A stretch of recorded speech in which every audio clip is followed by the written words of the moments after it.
Assalamualaikum warahmatullahi taala wabarakatuh.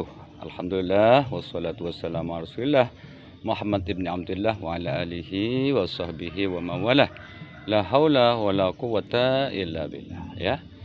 Teman-teman di seluruh Nusantara kaum Nahdiyin ya, khususnya ya kaum muslimin pada umumnya 2005 ini ya bukan hanya kebangkitan NU, bukan hanya kebangkitan ulama ya yang disebut dengan Nahdlatul Ulama. Nahdlah itu kebangkitan, al ulama itu para ulama.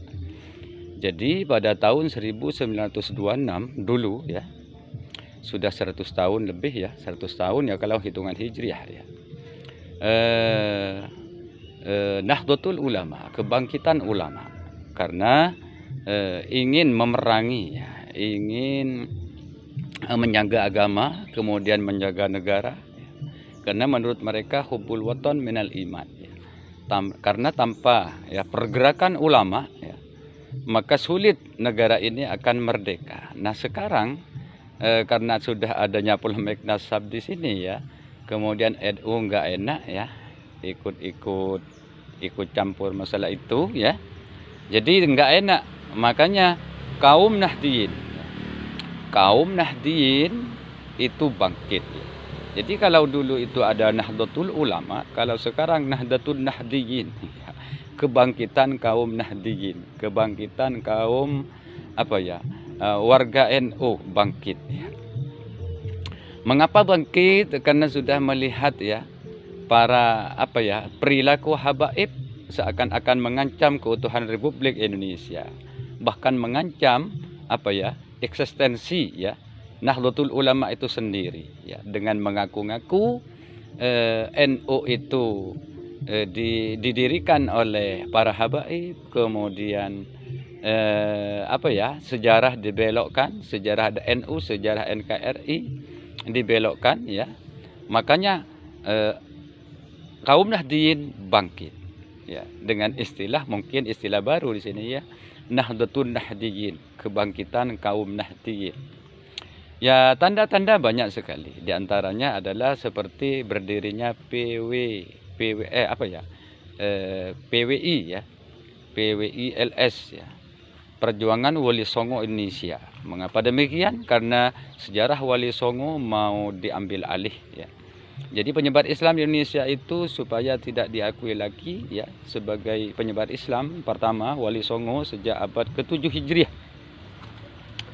Tapi mau diambil alih oleh para kaum habaib sehingga diakui ya sebagai penyebar Islam pertama di Indonesia itu adalah para habaib ya.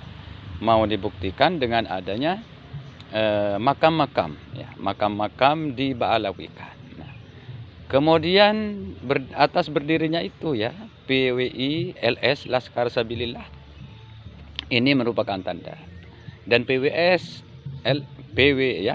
LS mau berdiri juga di negara-negara seperti Jepang dan sebagainya ya. Kemudian lagi ditandai dengan maraknya ya kaum Nahdiyin membuat konten yang melawan Ba'alawi ya. Jadi cukup banyak sekali ya konten-konten baru bermunculan untuk membela kaum Nahdiyin, membela NKRI ya. Bahkan yang dibela itu bukan hanya NKRI ya, bukan hanya NU, tapi membela ajaran ahli sunnah wal jamaah yang telah dibelokkan, yang telah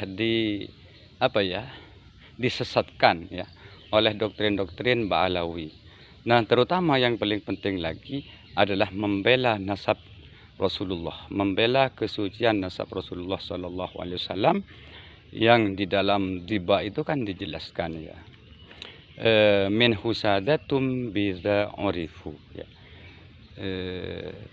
Istilah-istilah yang dipakai keturunan Nabi Muhammad Sallallahu Alaihi Wasallam itu adalah disebut dengan sadat atau sayyid ya.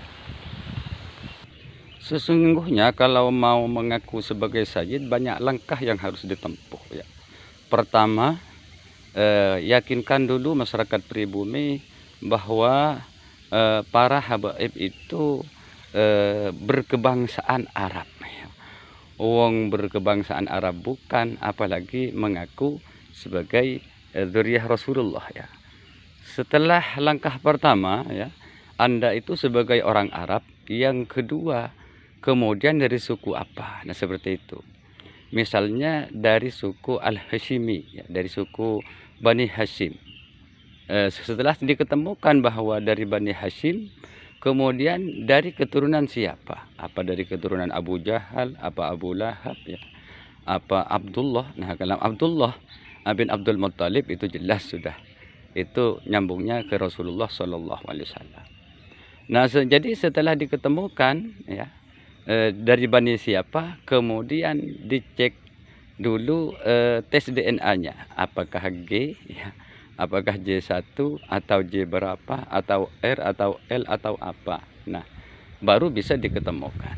Nah, setelah itu kemudian mendatangkan kitab-kitab zaman. Nah itu lagi, kemudian mendatangkan kitab zaman, maksudnya kitab yang dikarang sejak abad pertama Hijriah sampai abad ke-8 Hijriah.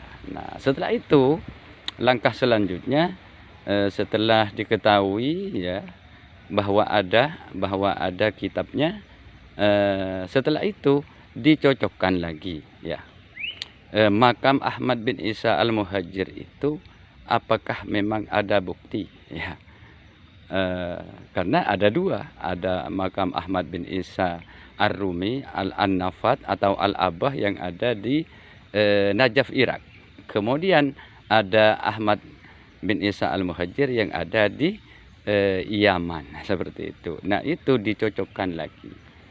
Kemudian langkah selanjutnya, semua kebohongan-kebohongan baik itu sejarah NKRI atau sejarah NU atau pemalsuan makam itu dibereskan semua. Setelah itu beres, baru Anda bisa mengaku sebagai dzurriyyah Rasulullah. Tanpa itu sulit Anda bangun dari rungkatnya ya.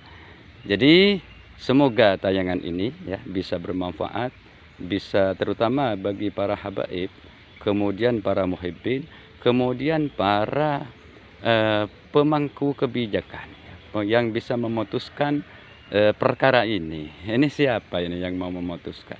Kalau ini dibiarkan, ini akan semakin membesar ya, semakin semakin masif ya, semakin membuat tidak aman negeri ini. Jadi saya mohon sekali lagi, siapa yang harus bertanggung jawab ini? Mungkin bisa saja Robitoh Alawiyah mengadakan sebuah acara ya, diskusi nasional, menyatakan bahwa yang sebenarnya demikian. Nah, seperti itu. Jadi sekali lagi saya mohon kepada organisasi Robitoh Alawiyah, Ikatan Kaum Bani Alawi, silahkan mengadakan pertemuan atau temu pers ya, jumpa pers istilahnya, supaya polemik ini tidak berkepanjangan, karena ini sangat mengganggu stabilitas keamanan, ketenangan Republik Indonesia. Sekarang kan sudah zamannya Pak Prabowo, jadi jangan seperti zaman sebelumnya ya. Karena beliau sangat tegas ya, apalagi yang mengancam disintegrasi bangsa ya. Jadi sekali lagi mohon diselesaikan. Sekian, Assalamualaikum warahmatullahi wabarakatuh.